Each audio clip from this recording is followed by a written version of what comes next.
नमस्कार दोस्तों, स्वागत है आपका हमारे चैनल ऋषभ लोग पे। मैं आपका दोस्त सुभाष यादव स्वागत करता हूं अपने इस चैनल में। जी हाँ दोस्तों, मैं आज बात करने जा रहा हूं पवन पांडे। पवन पांडे वही है जो अपने अश्लील गानों के द्वारा हमेशा घेरा जाता था, लेकिन अभी आज से 2 दिन पहले उनका छठ पूजा सॉन्ग आया जिसका नारियल था नाम, सारेगामा हम भोजपुरी से। और फिर आज सारेगामा हम भोजपुरी से उनका एक और सॉन्ग आया जिसका नाम है महिमा महान। तो ये जो सॉन्ग है इसमें एक एक वर्ड को इतना अच्छा तरह से दर्शाया गया है, इतना अच्छा तरह से लिखा गया है कि आपको सुन के वो छठ पूजा का फीलिंग आ रहा, मतलब कुछ नया टाइप का उन्होंने किया है। और इसमें जो एक्टर्स है, मॉडल्स है, उनका जो डांस है वो तो मुझे क्या ही बोलो, दिल छू लिया। आप भी जाकर सुनिए और देखिए, मैं झूठ नहीं बोल रहा हूँ, आप जाकर देख सकते हैं।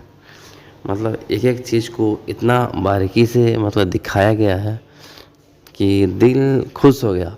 और मुझे उम्मीद है कि इस गाना को भी जनता का प्यार भरपूर मिलेगा, पब्लिक का प्यार भरपूर मिलेगा और मिलना भी चाहिए, क्योंकि पवन पांडे इस गाने को लिखने में भी बहुत मेहनत किए हैं। और सबसे पहला बात तो मैं पवन पांडे को बधाई देना चाहता हूँ कि आप इतना अच्छा सॉन्ग लिखिए जो कि पूरा भोजपुरी में छठ पूजा सॉन्ग पहला बार ट्रेंडिंग 1 पर गया है। ये एक इतिहास है जिसका वजह से पवन पांडे कल लाइव आए थे और रो रहे थे, क्योंकि इमोशनल हो चुके हैं कि लोग मतलब उनको ऐसा घेरा करते थे कि अश्लील लिखता है।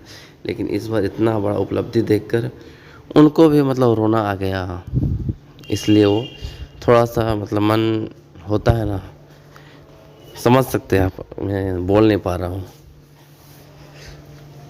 तो आप लोग से रिक्वेस्ट है कि आप लोग जाइए सारेगामा हम भोजपुरी पर और उस गाना को सुनिए, ढेर सारा प्यार दुलार दीजिए। और खेसारी लाल से भी रिक्वेस्ट है कि आप छठ पूजा में ज़्यादा गाना नया गाए तो ही अच्छा है, 4-5 बहुत है खेसारी लाल यादव जी, उससे ज़्यादा मत आप गाइए। और जितने भी सिंगर हैं उनको भी गाने का मौका दीजिए।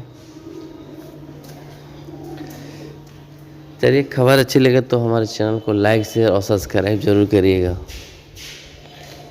मिलते हैं अगले वीडियो में, तब तक के लिए धन्यवाद। जय हिंद, जय भोजपुरी, जय बिहार।